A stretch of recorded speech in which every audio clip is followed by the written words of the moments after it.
जय गुरुदेव।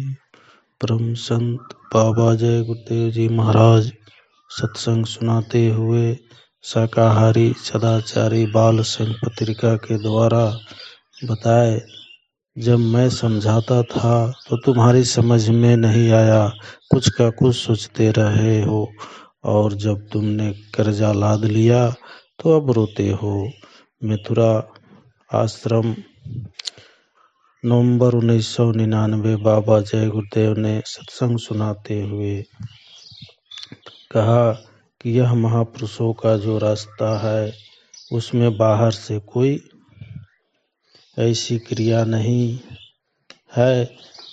इस रास्ते में अंतर्घाट पर बैठकर ही देखा जा सकता है। यह चेतन साधना है, जड़ साधना नहीं।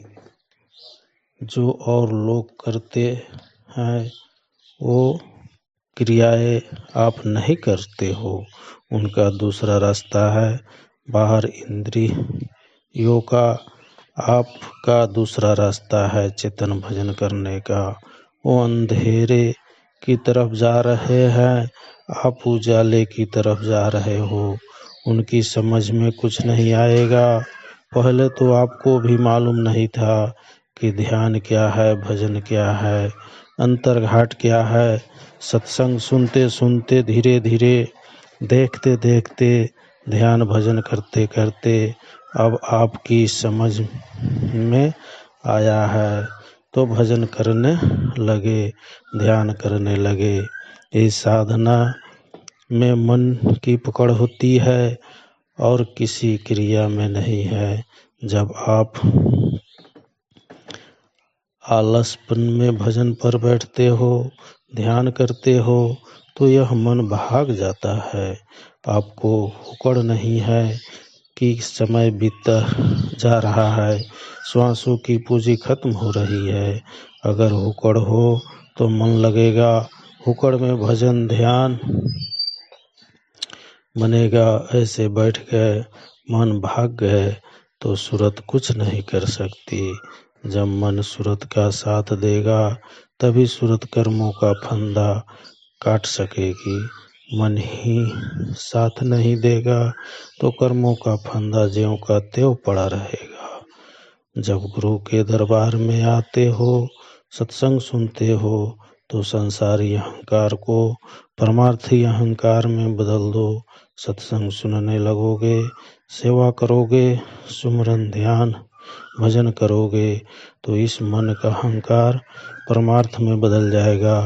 किताबों में लिखा है कि महात्माओं की खोज करो, जब मिल जाए तो दिन होकर उनके कदमों में पड़ जाओ।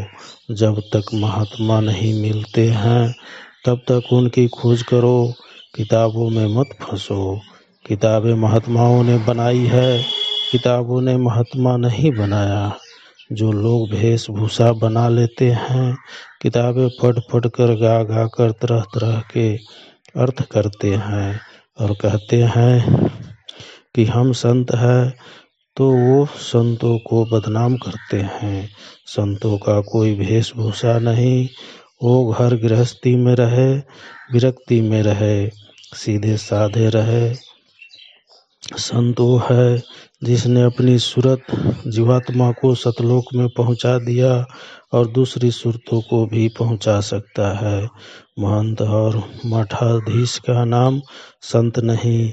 जो सूरतें गुरु से भेद लेकर अंतर साधना में लग जाती है, मंडल मंडल में गुरु का दर्शन करती है और ऊपर सतलोक में जाकर गुरु का जलवा देखती है, चिल्लाती है कि हमारे गुरु वही है जो यहाँ आए हुए हैं। लेकिन महापुरुष अपने को कभी नहीं कहते हैं कि मैं संत हूँ।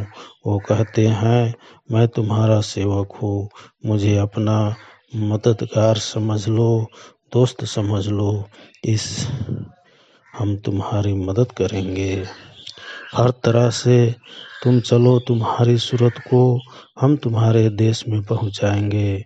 शब्द स्वरूपी संग है, कभी न होते दूर, धीरज रखिए चित्त में, दिखेगा सतनूर। संतों का दरबार सतलोक में लगता है, उनका वास अनामी धाम में है। साधक जब लगन और विरह के साथ साधना में लग जाता है, तब उसके भाव बदल जाते हैं, विचार बदल जाते हैं, बुद्धि में विवेक हो जाता है। क्योंकि वह देखता है कि दुनिया की ये सारी चीजें दुखदाई है, किसी का साथ नहीं देती। जीव चले गए, समान वहीं पड़े रह गए। कितने युग बीत गए, उन जीवों को अभी तक मनुष्य शरीर में आने का मौका नहीं मिला। कितना बड़ा कर्म का बखेड़ा जीवों के साथ लगा हुआ है, इसीलिए उनको तड़प हो जाती है कि जल्दी अपना काम कर ले। श्वासों का क्या भरोसा, दुनिया के लिए जो तड़पता है वह अज्ञान का तड़पना है। उस प्रभु के लिए तड़पो, उसके लिए तड़पेंगे तो कर्मों की मैल फूलेगी।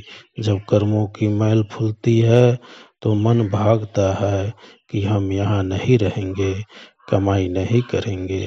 लेकिन जब मन भागे तो सत्संग में पड़े रहो, भजन में लगे रहो, मन को ठंडक मिलेगी, फिर वो धीरे धीरे संत हो जाएगा।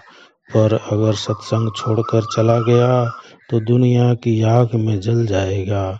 सत्संग छोड़कर चले गए तो आप कहीं के भी नहीं रहेंगे, परिवार से भी अलग हो जाएंगे, संसार में भी ठोकर खाओगे। मेरे पास तमाम टेलीफोन आते हैं कि पति को समझा दीजिए, पत्नी को समझा दीजिए, बच्चे को समझा दीजिए, माँ बाप को समझा दीजिए, दया कर दीजिए। दया तो होती है पर तुम उसे फेंक देते हो। हम बराबर कहते हैं कि एक बोले तो दूसरा चुप रहे, यह दवा है महात्माओं की। दूसरा बोले तो बाहर चले जाओ और ये मन में तय कर लो कि कुछ भी हो भजन ध्यान नहीं छोड़ेंगे। इसे भी याद रखो कि सत्संग नहीं छोड़ेंगे, सत्संग जरूरी है। पढ़े रहोगे तो अंदर भले ही शीतलता ना हो, बाहर से तो शीतल रहोगे, धीरे धीरे अंतर में भी शीतलता आ जाएगी। समय तो तुमने पहले से ही खराब कर दिया। जब तुम उधर की हवा में बह रहे थे, तुम समझ रहे थे कि बड़े अमीर बन जाओगे, बड़े धनवान बनोगे। जब मैं समझता था तो तुम्हारी समझ में नहीं आया। यह लाद लिया कर्जा, अब रोते हो, सब करके देख लिया, कुछ नहीं मिला। मैं कहता था कि 5 लोग तो 5,000 देना होगा। मैंने सब कुछ कहा, समझाया, आगे का संकेत भी दिया। तुम्हारी समझ में ना आया तो क्या किया जाए। अब तो मैं कुछ भी नहीं कहता। अब तो ये है कि सत्संग में लगे रहो, सेवा में लगे रहो, साधना में लगे रहो, भजन करो। जो सुनाया जाए उसे ध्यान से सुनो, फिर ये चीजें सुनने को नहीं मिलेगी। दुनिया में फंस कर रो रही हो, अब अपना ध्यान इधर लगाओ, भजन करो। जय गुरुदेव। मेरी कहानी भाग 3 मुझे अनुभव हुआ। इस तरह और भी साधनाएं मैं करता रहा। बाइबिल का डिप्लोमा भी किया, गुरुद्वारे और मस्जिदों में भी गया। सन 1985 फरवरी माह में मेरी मुलाकात इस सज्जन से हुई जो मेरे डिपार्टमेंट में पुणे में आए थे। बातों में साधु महात्माओं की बात चल पड़ी। वो बोले कि अगर सच्चे महात्मा से मिलने का शौक है तो चलो मेरे साथ मथुरा। वहाँ एक रियल सेंट बाबा जय गुरुदेव हैं, एक बार वहाँ जाकर देख लो। मैंने बिना पूछताछ के वहाँ हाँ कर दी। 4 मार्च 85 को चलना तय हो गया। मेरे पिताजी ने बिना पूछे कहीं भी जाने से मना कर रखा था। इसलिए 4 मार्च 85 को मैं और मेरा दोस्त घर आए और मैंने पिताजी से बाबा जय गुरुदेव जी महाराज के पास जाने की इच्छा प्रकट की। वह मान गए और शाम की ट्रेन से हम लोग चल पड़े। दूसरे दिन दोपहर को करीब 2 बजे आराम से मथुरा पहुंच गया। उसने मुझे बाबा जी हुजूर से मिलवाया और मेरा परिचय करवाया। मालिक बहुत प्रसन्न हुए और मुझे यहाँ लाने की बहुत शाबाशी दी। मैं संत महात्माओं के यहाँ के तौर तरीके जानता नहीं था। मैंने सीधे सामने चरण स्पर्श करने चाहे तो मालिक साइड पर हो गए। फिर जब मैं खड़ा हुआ तो मुझे भी शाबाशी दी। हम दोनों ने नहाकर भंडारा घर में खाना खाया। फिर मेरा फ्रेंड दादा गुरु की समाधि मंदिर दिखाने ले गए। समाधि पर जब मैंने माथा टेका तो मुझे अनुभव हुआ, वह बयान नहीं किया जा सकता। मैं समझ गया कि सही जगह पहुंच गया हूँ।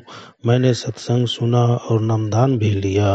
रास्ता पाकर साफ है यह समझ गया। जिस दिन घर जाना था तो मैं दर्शन भी लाइन में बैठा था। लंबी कतार थी। एक इच्छा मन में उठी कि अगर यह कुल मालिक है, शहंशाहों के शहंशाह साक्षात परमात्मा है तो मेरा पता ठिकाना पूछे। गुरु भगवान सबके सिर पर आशीर्वाद हाथ रखते हुए जब मेरे पास पहुँचे तो मैंने घर जाने की अनुमति मांगी। गुरुजी ने अपने साथ चल रहे प्रेमियों से कहा कि इन्हें ऑफिस में ले आओ और इनका पता ठिकाना लिख कर ले आओ। यह सुनकर मेरी तो टांगे कांपने लगी कि ये तो वाकई कुल मालिक है। शाम की ट्रेन में और मेरा फ्रेंड वापस चल पड़े। घर जाकर मैंने स्वामी जी महाराज का फोटो पिताजी को दिखाया तो वो चौंक पड़े। बोले कि क्या यही है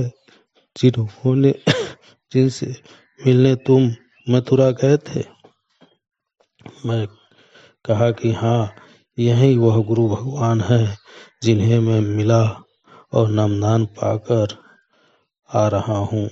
पिताजी बताने लगे कि 3 तारीख की रात को सुबह 4 बजे जब सो रहा था तो एक प्रकाश का बिंदु सा मैंने देखा जो फैलता चला गया और चारों तरफ प्रकाश ही प्रकाश फैल गया।